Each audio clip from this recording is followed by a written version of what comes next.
Las crisis de asma se tratan diferentes, son diferentes al tratamiento anterior que les había mencionado. Este tratamiento es el tratamiento de mantenimiento del asma. Generalmente los pacientes con asma se quedan con esta combinación por mucho tiempo o se quedan con un corticoide inhalado por mucho tiempo también para controlar el asma, ¿no?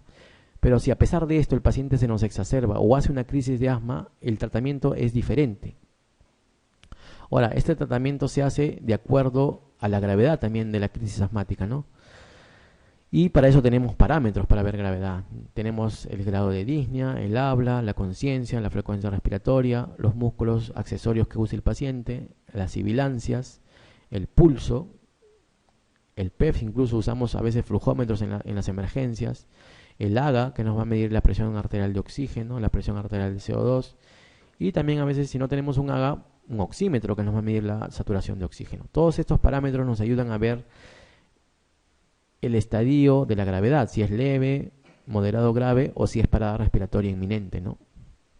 Bueno, sería un poco engorroso decirles cada uno de estos, pero después ustedes lo van a leer. Obviamente que mientras más severa sea la disnea, mientras el paciente no pueda hablar, mientras esté confundido, mientras la frecuencia respiratoria sea mayor, mientras los músculos accesorios sean mayormente usados, obviamente que el paciente está en mayor parada respiratoria, ¿no? O una crisis asmática severa. Es importante saber también que en los pacientes, cuando ya están en parada respiratoria, en vez de haber taquicardia, ya hay bradicardia. Es importante saber que también un paciente que está en crisis inminente de parada respiratoria ya no habla.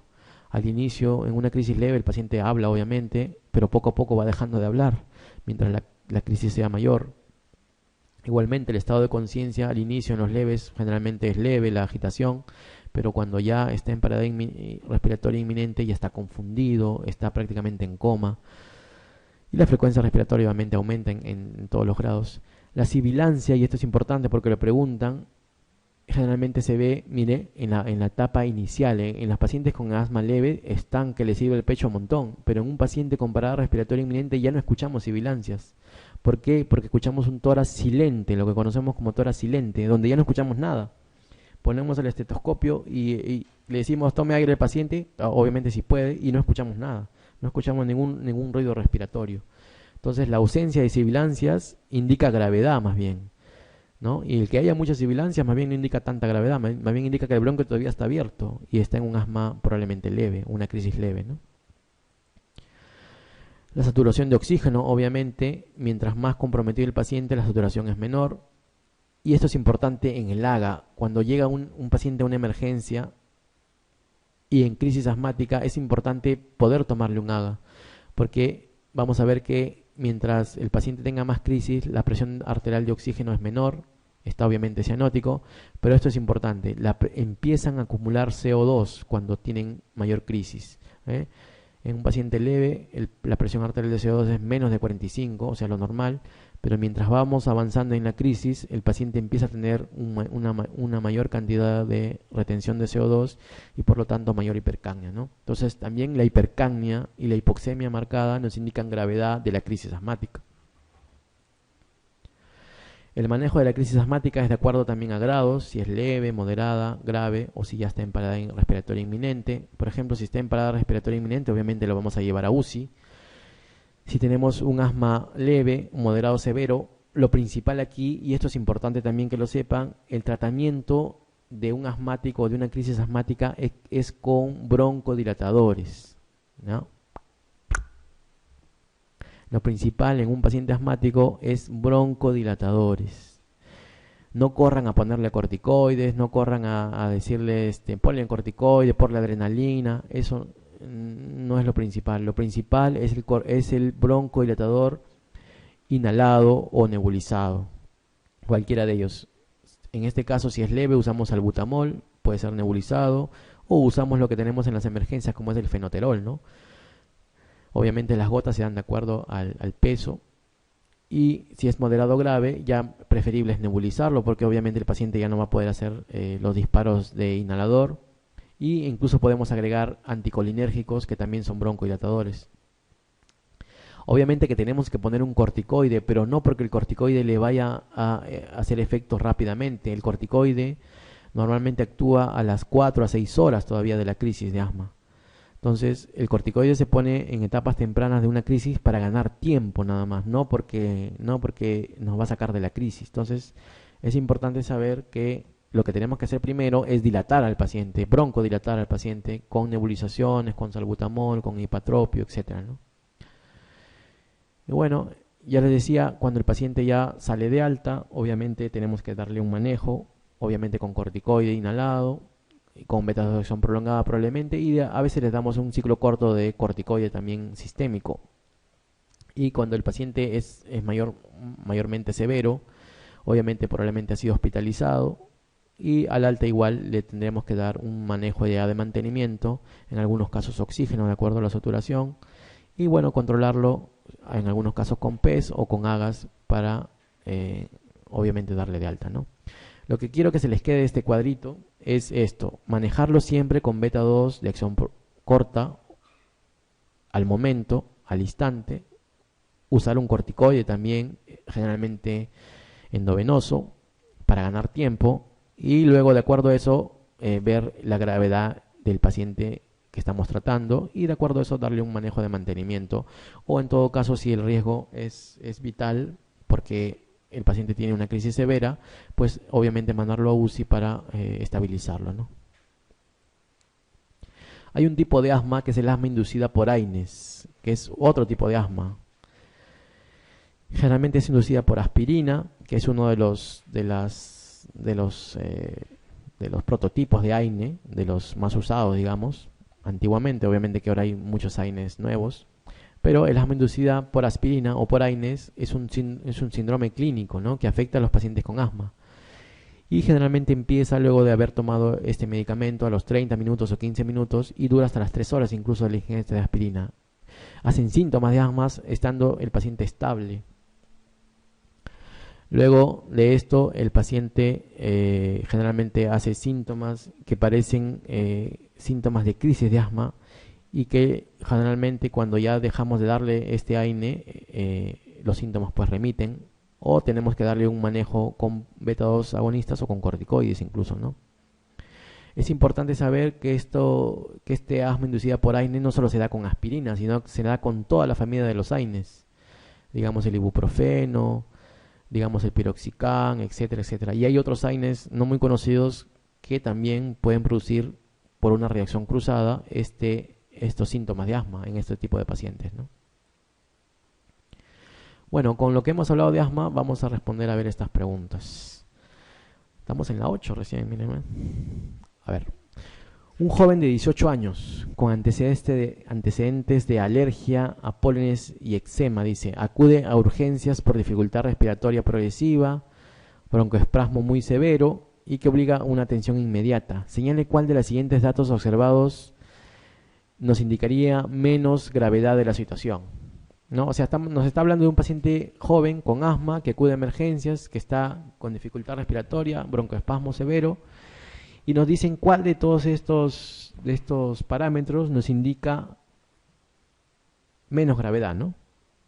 ¿Cuál es el que menos nos indica la gravedad de la situación en este caso, ¿no? O sea, acá tenemos muchos síntomas de un paciente que nos indican gravedad y un síntoma que nos indica poca gravedad. A ver, acuérdense del cuadrito de la crisis de asma. Disnea severa, habla no puede, está confundido, frecuencia respiratoria muy aumentada, ¿ah? Tórax silente, movimientos abdominales paradójicos, tóraco-abdominales, o sea, uso de músculos accesorios, bradicardia, hipoxemia, hipercapnia, disminución de la saturación, todo eso indican gravedad, ¿no? Bueno, a ver. Pulso paradójico también, obviamente, ¿no?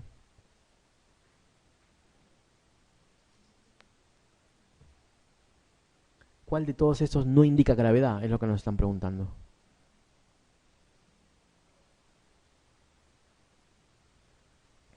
A ver. Uy. A ver, ¿quién se manda? A ver. ¿Cuál? Las sibilancias. ¿Quién da más por otro? A ver.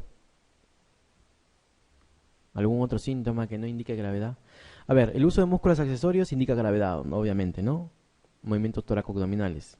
Pulso paradójico también indica gravedad. Hipercapnia, les dije, me indica gravedad, ¿no? Mientras más CO2 se acumula, más gravedad.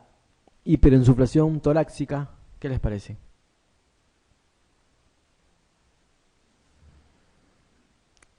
Mientras más severo es el asmático empieza a retener aire, empieza a ponerse como un EPOC, o sea, empieza a retener aire y por eso que el tórax se hace silente. Obviamente sí. ¿Por qué dijeron sibilancias?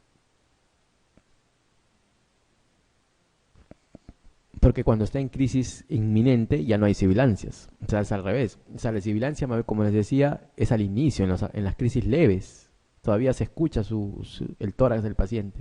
En cambio, cuando está en una crisis inminente o severa, ya no hay sibilancias. Es la B. La respuesta es la B, ¿no? A ver, en una crisis asmática, el mejor parámetro para valorar el grado de obstrucción bronquial y severidad de la enfermedad es, en una crisis, ¿ah? ¿Cuál creen que es?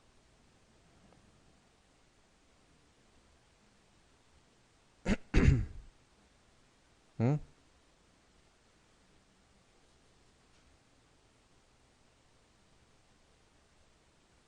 ¿Cuál es el mejor parámetro, a ver, en una crisis que nos indica severidad de la enfermedad?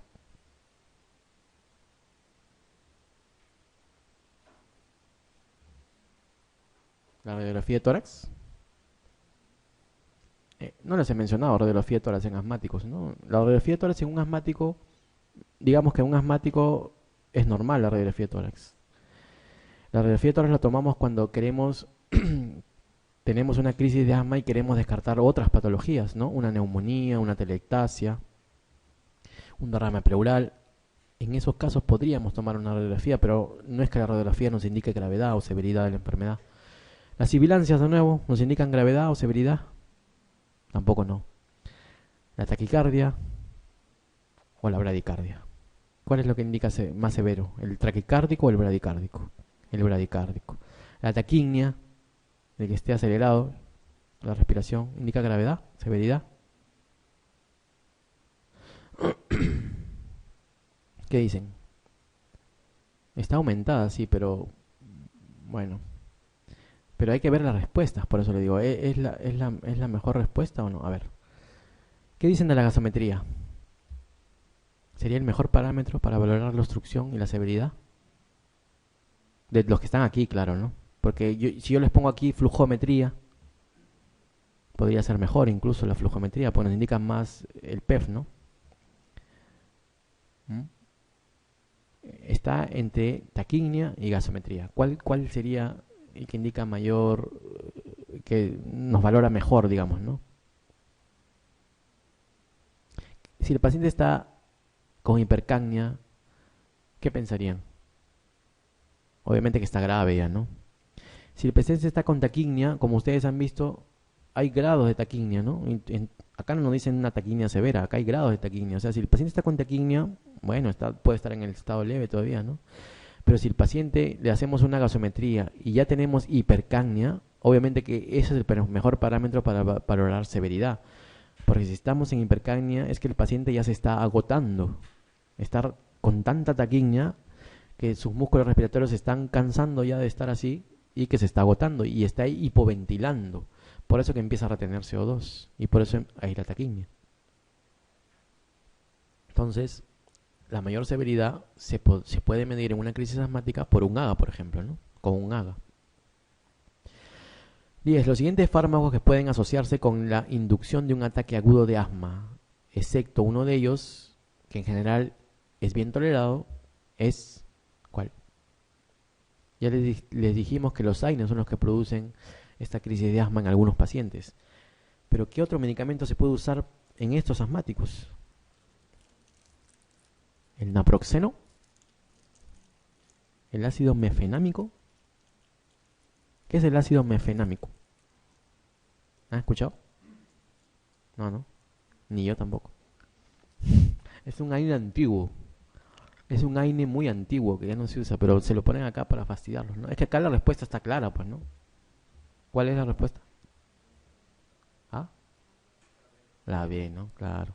Indometacina es conocido, naproxeno es conocido, es un AINE, aspirina obviamente.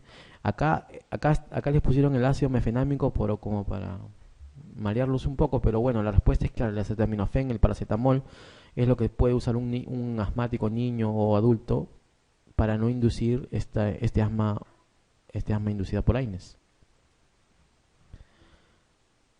Vamos a hacer la misma. ¿Sí? Esto es importante, a ver, esta pregunta. ¿Cuál de los siguientes fármacos constituye un tratamiento de fondo en el asma? De fondo, ¿eh? O sea, un tratamiento importante que controla el asma, le está queriendo decir, ¿no? Supongo yo. ¿La? C. ¿La C? ¿Quién dice loratadina? A ver. La loratadina es un antihistamínico, ¿no? Si lo conocen, no es parte del tratamiento del asma, es parte de la rinitis alérgica asociada al asma, sí, pero no parte del tratamiento del asma. Salbutamol, les decía, es un aliviador del asma nada más. Hipatropio, igualmente un aliviador anticolinérgico. Ibuprofeno, pues menos, ¿no? Lo vamos a inducir más bien. Y aquí, obviamente, es el corticoide inhalado. En este caso le han puesto budesonida, pues, ¿no? 13. En un paciente con tos crónica, es un paciente que tose mucho tiempo y una espirometría normal, acuérdense del algoritmo, se debe continuar el estudio con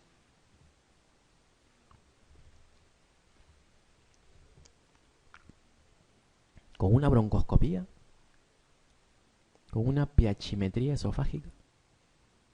A ver, broncoscopía no es utilizada en asma. Broncoscopía es para ser utilizada en tuberculosis, en infecciones, etcétera. Cáncer. PH-metría esofágica lo usamos para reflujo gastroesofágico, muy relacionado con asma también, ¿eh? Pero obviamente no es para el diagnóstico de asma. Ecocardiograma, menos, para asma no es útil. Probablemente pueda ser útil para EPOC, para ver el cor pulmonar que les mencionaba, el aumento de las cavidades derechas, pero no para asma. Prueba de metacolina, ¿qué les parece? ¿Qué es la prueba de metacolina? Es una prueba de hiperreactividad bronquial. O sea, ya les decía en el algoritmo, todo paciente con síntomas, o sea, tos crónica, espirometría que me sale normal y que me pone en duda el diagnóstico, le hago mejor un test de broncoprovocación, se llama, ¿no? O de hiperreactividad bronquial. Este test de broncoprovocación, uno de ellos es la metacolina, otro es la histamina y otro es el ejercicio. Entonces, esa es la respuesta. ¿Ensayo con codeína oral? No, pues no tiene nada que ver. La respuesta es la D. 14. En una crisis asmática aguda, estamos hablando ya de crisis, el tratamiento más adecuado para la pronta resolución de la obstrucción bronquial es...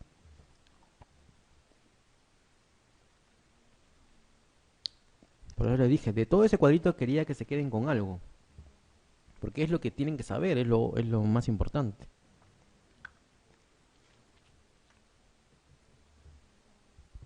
Alguna crisis aguda donde el paciente se está ahogando, así como yo, ahorita que me he atorado, el tratamiento más adecuado para la resolución de sus síntomas de la obstrucción, ¿qué es? ¿El corticoide? No es, ¿no? Es el beta 2 agonista. ¿Corticoide endovenoso? No se apuren por ponerle. Teofilina endovenosa, ya les decía, podría ser, pero no es lo más adecuado. Acá te está preguntando lo más adecuado. Epinefrina subcutánea se usaba anteriormente, igual que la teofilina. Anticolinérgico en aerosol también se usa, pero asociado siempre al beta 2 agonista. Entonces acá lo más adecuado es el beta 2 agonista en aerosol. Aerosol quiere decir nebulizado o inhalado. Bueno, el tromboembolismo pulmonar es causado por la obstrucción también de la circulación pulmonar, ¿no? En este caso de la arteria pulmonar, por un émbolo que generalmente procede de los miembros inferiores, y esto es importante saberlo. En un 95% de los casos, el émbolo procede del sistema venoso profundo de las extremidades inferiores, generalmente grandes venas proximales, y en menor frecuencia las pélvicas, o sea, las que están un poquito más arriba, ¿no? O sea, generalmente es de rodilla para abajo, que viene el émbolo y sube por todo el sistema venoso, llega hasta lo que es la aurícula derecha, ventrículo derecho, y de ahí, pum, parte hacia la arteria pulmonar y se va al pulmón. Y produce pues el embolismo pulmonar. Ocasionalmente puede ser masivo, aunque generalmente no lo es. Y cuando es masivo puede producir hipertensión pulmonar aguda y cor pulmonar agudo. Esto es importante porque a veces hacemos ecocardiografías a estos pacientes y encontramos una hipertensión pulmonar aguda y un cor pulmonar agudo. Y cuando encontramos esto debemos sospechar que el paciente tiene un tromboembolismo pulmonar, sobre todo si el paciente pues no lo tenía. Para el diagnóstico del TEC, obviamente todo se basa en la clínica, en los síntomas, y bueno, se hizo esta puntuación obviamente por un médico que hizo una revisión de historias clínicas y encontró que estos son los parámetros que nos ayudan a predecir si el paciente tiene un tromboembolismo pulmonar. Primero le dio un puntaje a cada uno de ellos y le dio el mayor puntaje a los que tenían, digamos, mayor certeza de tener un tromboembolismo pulmonar. Por ejemplo, sintomatología de trombosis venosa profunda. Como yo les decía, le dio 3 puntos. Sintomatología de trombosis venosa profunda quiere decir pues dolor en la pierna, edema en la pierna, algunas maniobras que hacemos los médicos para encontrar dolor. Y si tenemos esto sintomatología o signología, le damos 3 puntos. Si tenemos diagnósticos diferenciales menos posibles que el TEC, también le damos 3 puntos. Esto quiere decir que, por ejemplo, tenemos una placa donde no tenemos ninguna lesión, o sea, no tenemos neumonía, no tenemos derrame. Examinamos y no tenemos espasmo, no tenemos una crisis asmática, por ejemplo, por decirles, o hacemos un electrocardiograma y no tenemos un infarto. Si no tenemos una causa de lo que está pasando en el paciente, o sea, diagnósticos diferenciales menos probables, también le damos 3 puntos. Si tenemos una frecuencia cardíaca mayor de 100, taquignia, ¿no? Perdón, taquicardia. Si tenemos una taquicardia en mayor de 100, tenemos 1.5 puntos. Si tenemos que el paciente se ha operado hace poco o está inmovilizado en las últimas 4 semanas, en el último mes, le damos 1.5 puntos. Si el paciente hemoctiza en ese momento o en las horas previas, 1 punto. Si el paciente tiene antecedentes de trombosis venosas profundas anteriores o tromboembolismo pulmonares anteriores, 1.5 puntos. Si el paciente tiene un cáncer actualmente, una neoplasia, en tratamiento o en los últimos 6 meses, 1 punto. Entonces, vemos aquí que los principales síntomas son la trombosis venosa, diagnósticos diferenciales y la taquicardia. Si tenemos estos 3, probablemente ya tengamos un paciente con sintomatología de tromboembolismo pulmonar. Y de acuerdo a esta graduación se dan puntajes de probabilidad. Por ejemplo, si tenemos menor a 2 puntos de los anteriores, por decirle hemoctisis o neoplasia nada más, tenemos menos de 2 puntos, la probabilidad es baja. Si tenemos entre 2 a 6 puntos, por decirles 6 puntos ya sería tener síntomas de trombosis venosa profunda y tener diagnósticos diferenciales que no estén presentes, ya tendríamos 6 puntos. Si tenemos taquicardia, más de 7.5 puntos, entonces ya estaríamos con una moderada probabilidad. Si tenemos más de 6 puntos, la probabilidad es muy alta ya, un 70-90% de probabilidad de que estemos ante un TEC. Entonces, por ejemplo, si tenemos un paciente que se ha operado, 1.5 puntos, tiene taquicardia, 1.5 puntos, y tiene estas dos, sintomatología de trombosis venosa, y además no tiene otro diagnóstico, probablemente este es un test ya de alta probabilidad, un TEC de alta probabilidad, ¿no? Importante saber cuáles son los síntomas y los signos. Los principales síntomas, como vemos aquí, son la disnea. La disnea y el dolor pleurítico son los principales síntomas de un paciente que está cursando con un tromboembolismo pulmonar. El paciente está sentadito en su cama y está disneico, le falta el aire, dice él, ¿no? Y además tiene un dolor pleurítico. Este paciente que justamente se ha operado probablemente esté haciendo un tromboembolismo pulmonar. ¿Y qué signos vamos a encontrar? Taquignia en un 70% y también algunos crepitantes, pero en menor porcentaje. Lo importante aquí es la taquignia en un 70%, o sea, empieza a respirar rápidamente y además de dolor y disnea, probablemente está haciendo un TEC. Los otros síntomas ya son en menor porcentaje, ¿no? Entonces, importante que se les quede disnea, dolor pleurítico, como síntoma principal y como signo principal la taquignia. ¿Qué exámenes usamos para el diagnóstico del tromboembolismo pulmonar? El dímero D es lo más económico, lo más a la mano y lo que más se puede usar. El dímero D proviene de la degradación de la fibrina que se eleva justamente en los tromboembolismo pulmonar, pero el problema es que no solo se eleva en los TEC, sino que también se puede elevar en los cánceres, también se puede elevar en los pacientes que se inmovilizan mucho tiempo, etcétera, etcétera. Entonces no es una prueba muy específica que digamos, sin embargo es sensible.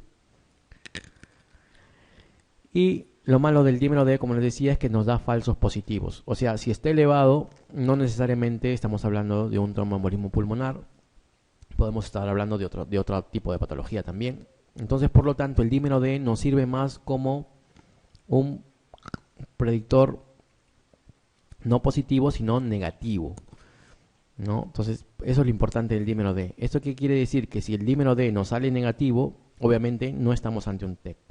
Si el dímero D nos sale positivo, echémonos a buscar qué causas están causando que el dímero D esté alto. Puede ser el cáncer, puede ser la inmovilización, la cirugía o el tromboembolismo pulmonar. Entonces, por lo tanto, el dímero D solo se usa en los pacientes con baja probabilidad clínica de tromboembolismo pulmonar. Esto quiere decir que si yo tengo un paciente que no me parece que sea un TEC, puedo hacerle un dímero D. Pero si yo tengo un paciente ya con una probabilidad alta de TEC, o sea, operado, con disnea, con taquignia, ¿no? Que tenga trombosis venosa profunda y que no tenga otro diagnóstico, yo no lo voy a hacer ya un dímero D. De frente le voy a hacer pruebas más exactas o más específicas, como la gammagrafía ventiloperfusión o como la angiotac. Entonces el dímero D solo se deja o solo se está utilizando para los que tienen un pretest de baja probabilidad y más como un predictor negativo de tromboembolismo pulmonar. La radiografía de tórax también se puede utilizar en TEC, aunque lo importante aquí y que ustedes deben saber es que todo tromboembolismo pulmonar tiene radiografía de tórax normal generalmente, ¿eh? Generalmente, si uno toma una placa en un tromboembolismo pulmonar, la placa es normal. En algunos casos puede verse alterada, como cuando tenemos un embolismo con infarto o cuando tenemos un embolismo sin infarto. Cuando tenemos un embolismo sin infarto, tenemos los signos clásicos de Westermarck y Fleischer.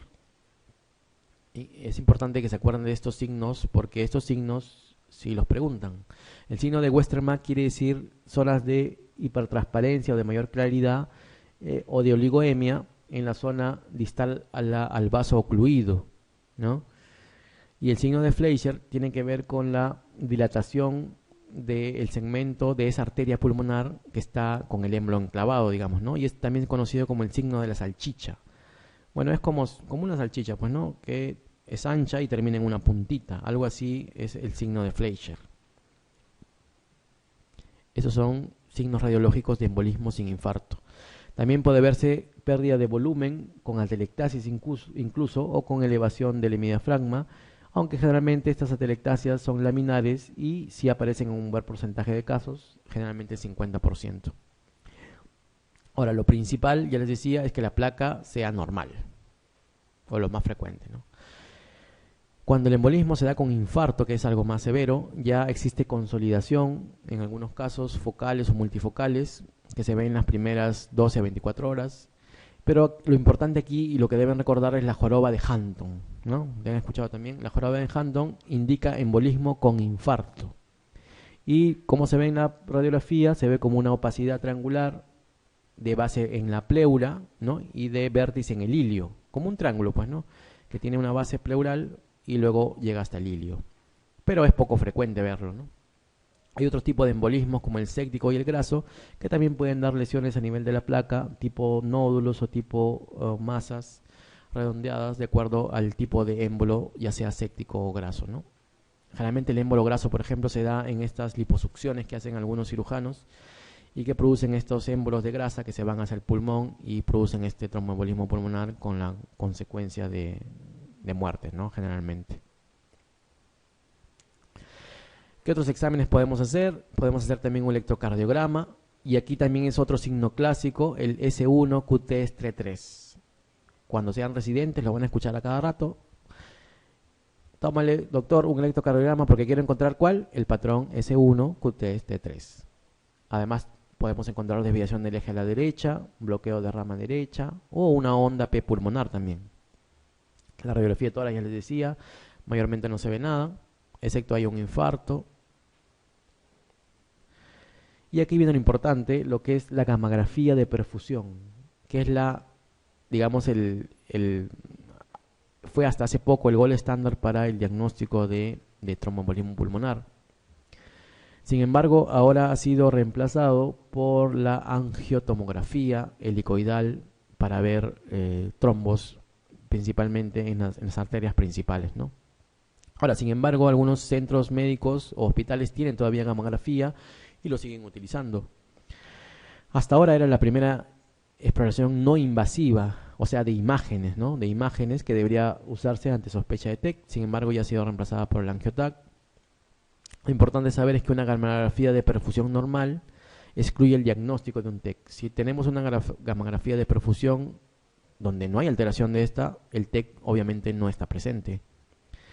Ahora, siempre se debe hacer no solo una gammagrafía de perfusión, sino también una gammagrafía de ventilación, además de la de perfusión, para confirmar que no sea un problema más bien pulmonar el que está causando la alteración de la gammagrafía de perfusión. Por ejemplo, en un enfisema también puede haber una alteración de la gammagrafía de perfusión, pero eso se confirma con la gammagrafía de ventilación, pues, ¿no?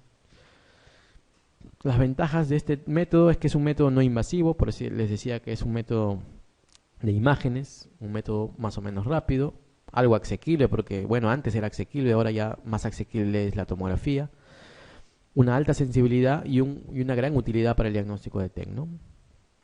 Sin embargo, les decía, la TAC helicoidal de tórax o la angioTAC tiene actualmente mayores ventajas, tiene una elevada sensibilidad, una elevada especificidad para detectar trombos en arterias centrales y segmentarias, y no tiene muchos riesgos porque obviamente es un método radiológico. Inconveniente es que ese es el problema, que no puede detectar tromboembolismos pulmonares periféricos, o sea, muy alejados de vasos muy pequeños, porque generalmente esta TAC helicoidal se va a las arterias principales, ¿no? Pulmonares. Y lo otro es que no está disponible en todos los hospitales, aunque actualmente casi la mayoría ya tiene una TAC helicoidal, ¿no? Y aquí viene la prueba definitiva, que es la arteriografía. Obviamente arteriografía ya no llegamos a hacer mucho porque es una prueba muy invasiva. Esta sí es una prueba invasiva que tiene mucha morbilidad, que es un poco cruenta y es muy costosa. Y bueno, antes de esto llegamos a la gammagrafía o a la angioTAC. Pero es importante que sepan que tiene una sensibilidad y especificidad muy alta. O sea que cuando le pregunten cuál es el diagnóstico definitivo de un tromboembolismo pulmonar, tienen que decir que es la arteriografía, porque es la prueba definitiva y la prueba de referencia. Sino que no lo utilizamos mucho, ¿no? Acá no les mencioné el ecodoppler. En algunos casos se hace el ecodoppler venoso de miembros inferiores, justamente cuando sospechamos de los que tiene el paciente síntomas de trombosis venosa profunda de miembros inferiores, ¿no? Entonces, el tener un ecodoppler positivo también nos ayuda al diagnóstico de TEC. Obviamente el dímero D, les decía, solo se utiliza en los que tienen baja probabilidad clínica de tromboembolismo pulmonar. En los que tienen alta probabilidad clínica o moderada probabilidad clínica ya usamos exámenes más precisos, digamos, ¿no? O más específicos, como es la angioTAC y también la gammagrafía. Acá faltó poner gammagrafía, ¿no? De perfusión. Y como vemos aquí en el algoritmo, la angiografía es el último examen que se puede hacer después de haber hecho todos los demás exámenes para confirmar la presencia de un tromboembolismo pulmonar. A ver, la 15. ¿Cuál de las siguientes afirmaciones respecto a la determinación del dímero D para el diagnóstico de tromboembolismo pulmonar es correcta? A ver, ya les dije para qué sirve el dímero D, en qué caso se usa. ¿Cuál sería la más correcta de todas?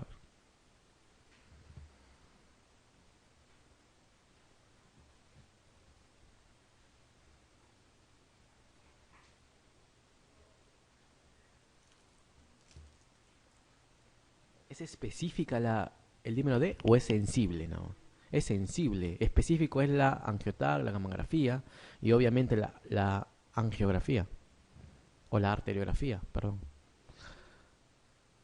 Entonces, la C no es. Es menos sensible que la gasometría arterial. La gasometría no ayuda al diagnóstico. No tiene valor como prueba de despistaje inicial.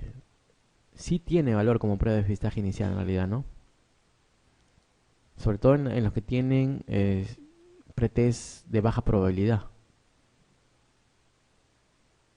Solo es útil si se determina en las 5 primeras horas. En realidad no es tan cierto eso.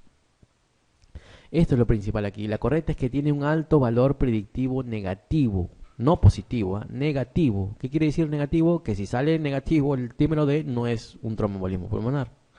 Si sale positivo, ya nos echamos a buscar muchas causas de por qué está elevado el dímero D, ¿no? Entonces su valor principal, y eso grábenlo también, el dímero D tiene valor principal como valor predictivo negativo.